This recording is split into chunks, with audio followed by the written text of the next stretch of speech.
अस्सलाम वालेकुम। सबसे पहले तमाम सोशल मीडिया यूज़र्स का बेहद शुक्रिया यार, आप सब लोग मेरी ज़ुबान बन गए। मैं खामोश था, मेरी आवाज़ बन गए आप लोग। मेरा दिल चाह रहा है कि मैं एक एक इंसान का नाम लेकर शुक्रिया अदा करूं, लेकिन भला हज़ारों लाखों लोगों का नाम लेते हुए बहुत वक्त लग जाएगा। मैं शुक्रिया अदा करता हूं पाकिस्तान तहरीक इंसाफ की ऑफिशियल सोशल मीडिया टीम का, तहरीक इंसाफ के आला ओहदेदारान का। मैं शुक्रिया अदा करता हूं उन तमाम टीवी चैनल्स पर बैठने वाले सहाफ़ियों का जिसने मुझसे रब्ता किया। लोगों ने Canada, America, London, Australia, Europe और दुनिया के हर कोने से सपोर्ट की और मुझे कॉलें की, जिससे मेरे झुके हुए शाने फिर से मजबूत हो गए।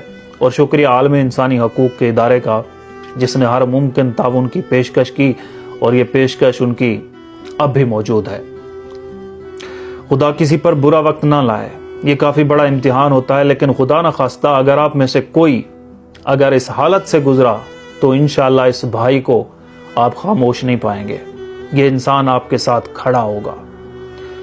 चलें अब ज़रा उन लोगों से बातें हो जाएं जिनके हम कैदी हैं, या यूं कहें कि उनसे फरियादें हो जाएं, जिनके कब्जे में हमारी जानें हैं, जिनके नीचे हम महकूम हैं। आपने सुन रखा होगा कि कव्वे ने तोते से पूछा कि तोते मियां तुम पिंजरे में क्यों बंद हो? तो तोते ने जवाब दिया कि मैं बोलता हूं इसलिए पिंजरे में बंद हूं। मिसाल तो छोटी है, लेकिन यह जाहिर करती है कि बोलने वालों को आजादी नहीं मिला करती। मगर जनाब, हम जैसे तोतों को जब पिंजरे में रख ही लिया है तो हमारे बोल भी सुन लिया करें। हम बोलें तो हमें सुन लिया करें। हमारी किसी से लड़ाई नहीं होती, हमारी किसी से दुश्मनी नहीं होती। हमारे छोटे छोटे शिकवे होते हैं, हमारी फरियादें होती हैं।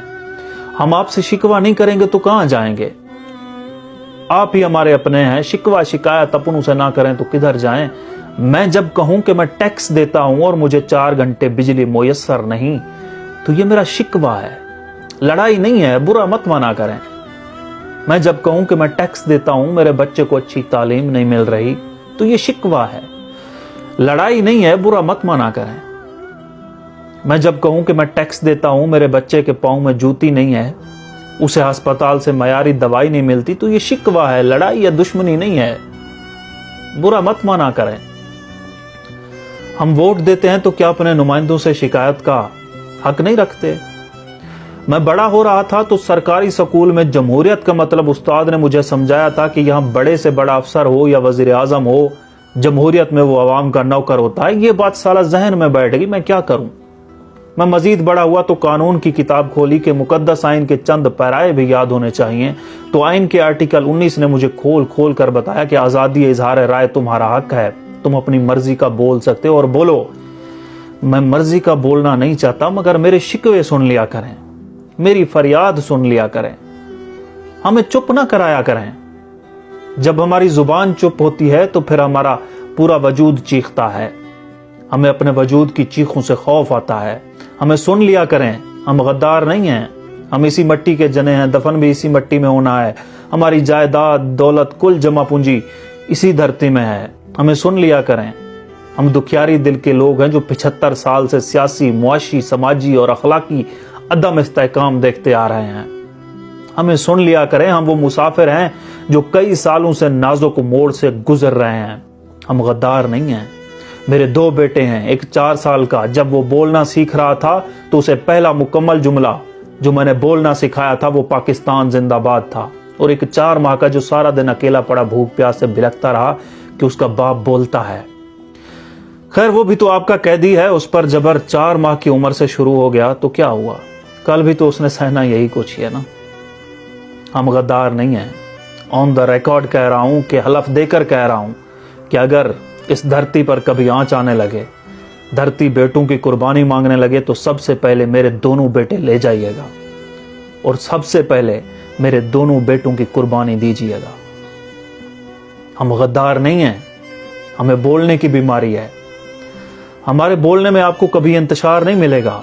हमारे बोलने से रियासत की बका छलकेगी।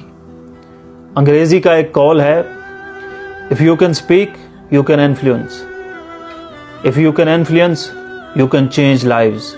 कि अगर आप बोल सकते हैं تو آپ تاثر رکھتے ہیں, متاثر کر سکتے ہیں. اگر آپ متاثر کر سکتے ہیں تو آپ زندگیاں بدل سکتے ہیں. ہم بولتے ہیں, ہم زندگیاں بدلنا چاہتے ہیں. ہماری دھرتی ایسی دھرتی ہو کہ جرم بھائی نے کیا ہے تو اس کے بھائی کو گرفتار نہ کیا جائے. ہم فریادی ہیں, فریاد کر رہے ہیں کہ ہماری دھرتی ایسی نہیں ہونی چاہیے کہ ایک قانون کا رکھوالا لوگوں کو بلیک میل کرے کہ یہ بات مانتے ہو ٹھیک, ورنہ تیرے بھائی پر منشیات کی جعلی FIR ڈالتا ہوں. لوگ لوگوں پر جعلی FIR کٹواتے ہیں اور اداروں میں بیٹھے لوگ ان کو خارج کرتے ہیں, لیکن جب ادارے میں بیٹھا بندہ ہی جعلی FIR کاٹنے کی دھمکی دے تو ہم کہاں جائیں گے, کہاں جائیں ہم. ہماری دھرتی ایسی نہیں ہونی چاہیے کہ اگر باپ بولتا ہے تو اسے چپ کروانے واسطے اس کے 4 ماہ کے بچے کو سارا دن بھوکا پیاسا تڑپتا بلکتا رکھو. ہم غدار نہیں ہیں, ہم ریاست پاکستان کے خیر خواہ ہیں. ہم ریاست پاکستان کو سگی ماں کے تقدس سے زیادہ مقدس سمجھتے ہیں. ہم غدار نہیں ہیں. ریاست پاکستان پر بچے قربان کرنے کی پہلی حامی بھرنے والے ہم لوگ ہیں. پھر آج کل بولنے والوں کو ایک جماعت یا ایک سیاسی لیڈر کے ساتھ نتھی کر دیا جاتا ہے. ارے ہم تو اندھیری پگڈنڈی پر بھٹکتے جا رہے تھے, راستے میں اگر وہ شخص ایک نیم روشن دیا جلائے کھڑا تھا تو ہم روشنی کے پروانے اس کے گرد ہو لیے, تو اس میں کوئی بڑا جرم تو نہیں ہے. ویسے بھی تو میرا آئین اجازت دیتا ہے باشعور شہری بننے کی, میرا دین اسلام اجازت دیتا ہے سوال اٹھانے کی. اگر شکوے شکایتیں جرم ہوتا, غداری ہوتی, تو شکوے شکایتیں لوگ نبیوں سے نہ کرتے. انبیاء کرام سے شکایت تو انسانوں کے علاوہ جانوروں نے بھی کی ہے. بلکہ حق بات کا کہنا اللہ تعالیٰ کا بھی حکم ہے, جہاں سورہ احزاب میں فرمایا جا رہا ہے کہ یا ایھا الذین آمنوا اتقوا اللہ وقولوا قولا سدیدا, اے ایمان والو اللہ سے ڈرو اور حق کی بات کیا کرو. ہم اتنے قابل نہیں ہیں کہ حق کی بات کیا کریں, مگر ہمارے حق کے شکوے سن لیا کریں. ہم اسی مٹی کے باسی ہیں, اسی مٹی میں دفن ہوں گے. یہ وقت ہے قوم کو بنانا ہے, ایک فلاحی ریاست استوار کرنی ہے تو سوال کرنے کی ترغیب دیں, سوالوں کو دبایا نہ کریں, آوازوں کو سنا کریں, آوازوں کو مٹایا نہ کریں. عمران خان زندہ باد, پاکستان پائندہ باد.